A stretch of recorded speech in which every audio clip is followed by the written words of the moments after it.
Allez, aujourd'hui, on s'attaque à une idée un peu étrange, mais hyper puissante, tirée du livre de Gérald Bronner, La planète des hommes.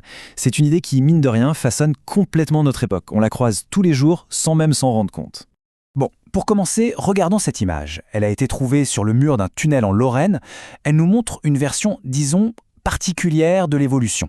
On part du singe, on arrive à l'homme moderne un peu grassouillé avec son sac de fast-food, pour finir en cochon. C'est assez direct, hein ? La morale de cette fresque, elle nous paraît presque évidente, familière, mais ça soulève une vraie question. D'où ça vient? Cette critique de soi généralisée, cette tendance qu'on a à se voir comme ça. Et surtout, pourquoi est-ce que cette image nous semble si juste?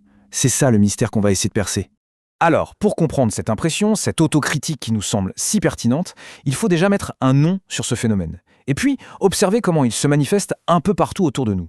Gérald Bronner, lui, il propose un terme pour ça, l'anthropophobie. Alors attention, on ne parle pas d'une phobie au sens médical, comme la peur des araignées, non. C'est plus un système de pensée collectif, une sorte de mélange de crainte et de haine envers notre propre espèce, qu'on finit par voir comme une force fondamentalement nuisible. Et cette idée, elle n'est pas juste théorique, loin de là. Il suffit de lire ce commentaire, un vrai commentaire, laissé sur un post qui annonçait la disparition des pumas de l'Est américain. Et ce n'est pas un cas isolé. On voit des gens qui likent, qui approuvent cette idée que l'humanité devrait disparaître pour que la Terre reprenne vie. L'anthropophobie en action, pas dans un bouquin de philo, mais sur nos fils d'actualité. Forcément, cette vision de l'humanité comme une espèce nuisible, ça a des conséquences partout. Ça a même réussi à transformer l'un de nos plus vieux et de nos plus puissants récits, celui de la fin du monde. Ce qui est vraiment intéressant ici, c'est le contraste. Historiquement, que ce soit dans la Bible ou le Coran, l'Apocalypse était une sorte de purification, un jugement divin certes, mais qui menait à un monde meilleur, une sorte de paradis. Aujourd'hui, dans nos films, nos séries, nos livres, la fin du monde, c'est la conséquence directe de nos propres bêtises. C'est une histoire de châtiment, plus du tout de rédemption. Et à chaque fois, le coupable, c'est le même. C'est nous. C'est notre technologie qui se rebelle dans Terminator. C'est notre science qui crée des virus mortels dans Resident Evil. C'est notre orgueil qui nous conduit à notre propre perte dans la planète des singes.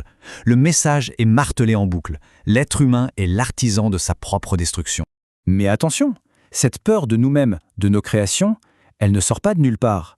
Elle s'appuie sur un moteur intellectuel assez puissant, un principe philosophique qui a des conséquences très très réelles sur notre monde. Ce concept, on le doit au philosophe Hans Jonas. Son idée, en gros, c'est que face à des technologies nouvelles, dont les conséquences ultimes sont inconnues mais potentiellement apocalyptiques, eh bien la peur n'est pas une réaction irrationnelle. Au contraire, elle devient une sorte de boussole, une méthode pour nous guider dans nos décisions. Et tout ça, ça se résume en une maxime latine, in dubio pro malo. Dans le doute, on doit systématiquement imaginer le pire scénario possible. On ne se contente plus du fameux « dans le doute, abstiens-toi », non, là c'est « dans le doute, sois terrifié et interdit ». C'est une logique qui est profondément pessimiste et qui peut vite devenir paralysante. Et cette logique, elle a des effets très concrets. Prenons le grand collisionneur de Hadron, le fameux LHC du CERN. Une peur a circulé, et si l'expérience créait un mini trou noir qui avalait la Terre ? Bon, la probabilité était quasi nulle, mais le risque, lui, était perçu comme infini. En appliquant l'heuristique de la peur, la seule conclusion possible, c'était de tout arrêter. Et de fait, une action en justice a vraiment été lancée pour tenter de bloquer le projet. Cette image illustre parfaitement l'émotion au cœur de cette idéologie. Elle vient du journal La Décroissance. On y voit un robot façon Terminator, avec les logos de tous les partis politiques. Et le titre ? Survivre au progrès. On ne peut pas être plus clair. La technologie n'est plus un outil, c'est devenu l'ennemi. Ok. Donc on a cette vision du monde où l'humanité est une force destructrice et où la peur est notre meilleure conseillère. Mais est-ce que c'est la seule façon de voir les choses ? Gérald Bronner nous invite à changer de perspective. Et si en fait on était allé beaucoup trop loin ? C'est en fait, la science nous a appris qu'on n'était pas le centre de l'univers. C'était une leçon d'humilité et elle était nécessaire. Mais la question que pose Bronner, c'est est-ce que le pendule n'est pas allé trop loin dans l'autre sens ?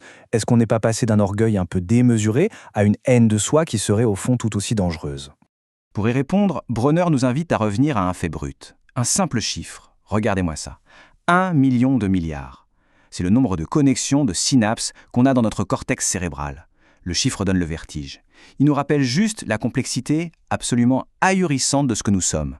Et cette complexité, elle n'est pas anodine. Le prix Nobel Gerald Edelman décrit le cortex comme l'un des objets les plus complexes de l'univers.